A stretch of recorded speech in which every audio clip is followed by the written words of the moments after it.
I'm Alicia Tan and you're with Macquarie Telecom News Asia. The headline news in tonight's special Asian edition. Australia commences free trade agreement talks formally with China. From an economics perspective, Asia has shown tremendous growth, especially in China and India. Closer to home, businesses continue to expand throughout Asia following the information and communications industry push within the region. Macquarie Telecom is pleased to announce the launch of a global IP VPN product. Following a successful free trade agreement between Singapore and Australia in 2003, Australia has now begun formal talks with China in establishing closer ties through a free trade agreement. Our overseas correspondent in Australia, Jim Middleton, with the news. Trade with China has grown by no less than 50% in just 12 months and was worth $30 billion last year. In October 2003, John Howard and Hu Jintao set up a feasibility study into a free trade agreement. Now, the Prime Minister says Trade Minister Mark Vaile has won an important concession from the Chinese, and there's a very good chance Cabinet will give him the nod to begin formal negotiations when he visits Beijing next month. With the free trade agreement between Australia and Singapore now in place, and the commencement of formal talk between Australia and China, we've invited Mr. Chandru Rajam of Economist Intelligence Unit to shed some insight on the upcoming growth trends in Asia and its importance in the contribution to the global economy. I'm part of the Economist Intelligence Unit, which is a division of the Economist Group. Obviously, the group is very famous for the weekly magazine called The Economist, and we provide business-to-business intelligence for senior managers, primarily of multinational companies, to try and understand what's going on in emerging markets such as those in Asia. We're known for our country analysis, country forecasts, and long-term outlook for various economies.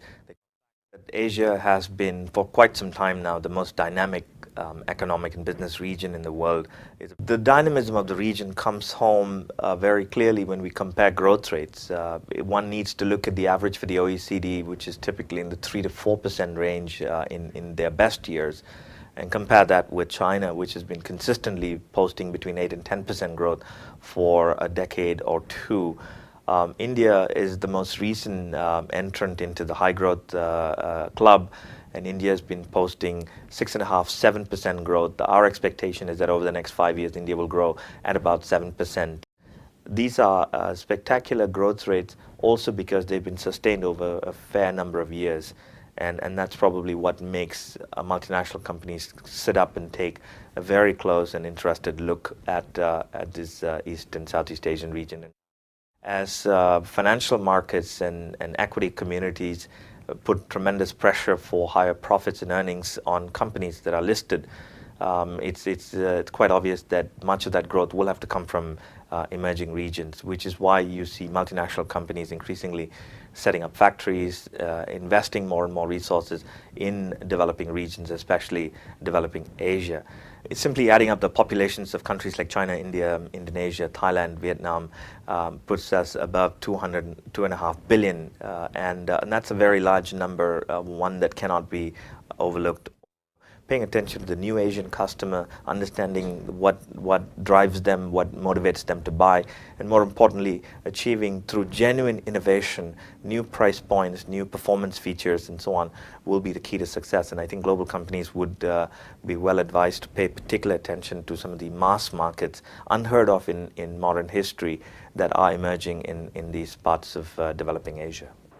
Asia is clearly the focus of many MNCs around the world in terms of expansion and opportunities. How does this then relate to the information and communications technology industry? Macquarie Telecom News Asia invited Mr. Manoj Menon of Frost & Sullivan to share his views and findings with us. I'm Manoj Menon. I'm a partner with Frost & Sullivan, and I head the ICT business for Frost & Sullivan across the Asia-Pacific region. The total ICT industry maybe is growing maybe by about 9–10% approximately across the region. But certain geographies are beginning to see some dramatic growth numbers. You see growth in India, you see growth in markets like China, Thailand has been a fairly good market for. There is great pockets of growth in specific technology segments as well. Security continues to grow at maybe about 30, 35, 40% per year overall. There is good growth in managed services. Customers are saying we want to move away from a capex-based model to more of an opex-based model, and that is driving growth in managed services. One of the most fastest growing markets overall is also the enterprise telephony markets, and we are beginning to see a very rapid transformation from the TDM world to an IP telephony solutions, and this is just taking off now like fire. Australia clearly has led the development and adoption of IP telephony both in Asia Pac as well as globally. Now we are beginning to see almost every other market in Asia, even markets like India, beginning to see tremendous value proposition in having an IP telephony solution deployed across the enterprise. One of the key drivers for this innovation is that there's not much legacy stuff out there. So in many markets we are leapfrogging several steps of this technology adoption curve, and that is what is driving this overall rapid acceptance of new technologies. Somehow we tend to say Asia, and we tend to see Asia as one. It is so different that Asia is 13 different countries. The telecommunications industry is going through some tremendous transformation currently. We are seeing that the traditional, let's take the data business for example. The traditional data business maybe is not growing, it's stagnant or maybe even reducing. We are seeing a lot of growth coming across new services like managed services and IP VPNs.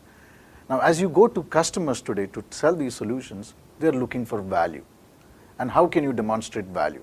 Two ways. One is cost, second is really providing business value. A lot of companies are out there trying to compete on cost, and as a result, the industry is not maybe growing at the pace that it should grow. And the real way to grow the business is to demonstrate business value to driving productivity and benefits to the enterprise. And we're seeing a lot of maybe competitive companies, competitive service providers like Macquarie, who are able to maybe address that very effectively by trying to reach out to customers and demonstrate value by helping them improve efficiency, productivity, and leverage telecommunications as an enabler for business, rather than just go out and sell bandwidth as a commodity. With this dramatic growth in Asia and in the ICT industry, what does this then translate to for businesses and corporations? Our field reporter, Mr. Lim Finlay, catches up with one of Macquarie Telecom's customer, Mr. Simon Gordon of ICI, and got him to share with us his experience, views, and what he looks for in a technology provider. I'm Simon Gordon. I work for National Starch and Chemical, which is a division of ICI. So I have the pleasure of looking after for the telecom or the IT spend for ICI in Asia Pacific. Asia Pacific for us is growing usually 15 to 25% on average, which is significantly different to what's happening in Europe or the US. ICI has been in Asia for a number of years. We have traditionally been a corporation that has been driven out of the ICI entity in Europe. In the last 3 to 5 years, there's been a strong drive towards regionalising a lot of what we do. Asia Pacific starts in New Zealand, comes up through Southeast Asia, goes through Southeast Asia up to India, Pakistan, Sri Lanka, across through China, Korea, Japan. You don't traditionally find single platforms that you can use in Asia Pacific that you can often find in the US, Europe, or Australasia. Firstly, in Asia, there hasn't been the opportunity to actually have an Asian view, not from a voice and data perspective. There has certainly been a couple of people out there saying they can do it, but practically they cannot do it across Asia.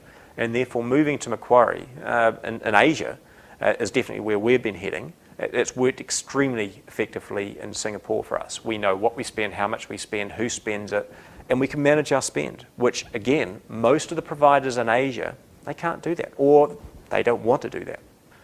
From both National Starch and ICI perspectives, we want a singular supplier who has operations regionally. We're coming away from global, we're going to go regional, but we do not want to break that further down to site level or country level. 3 years ago, Asia would have been the smallest of the regions for national starch. Now, I'm responsible for more spend than Europe in terms of overall spend, and getting very close to having the same sort of size spend as in the US. New Zealand and Australia are very solid performers. They're not seeing the dynamic growth that we're seeing in Southeast Asia, China, as they were 25% at one point in time in complete Asia Pacific. Now they're less than 10. And therefore we have leveraged off of them in the past, and now the reverse is happening. They're leveraging off us. We're an entity which will never be resource strong in IT. It's not core competence. We see ourselves going forward as needing to have strong leadership, but really outsourcing that support infrastructure. So we need suppliers who can actually apply intelligence and technology and reporting to us. The present scenario, we don't have enough of that detailed knowledge.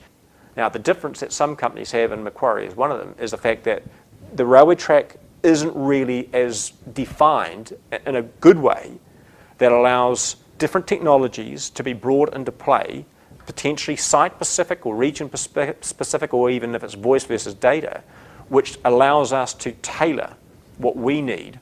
So to do one thing in one country, which is completely out of line with the rest of the region, generally will be very destructive to what you are doing regionally. So Macquarie has been entertained now fully voice and the whole data network. And hence it's for us significant move, because our data network obviously is the backbone of our whole communication, and we take that very seriously. We hope that you have enjoyed tonight's special edition on Asia, its growth trends and discussion on the ICT industry. We forecast Macquarie Telecom on becoming one of Asia's leading IPVPN providers over the next 2 years. I'm Alicia Tan, and you've been watching Macquarie Telecom News Asia. Thank you and good night.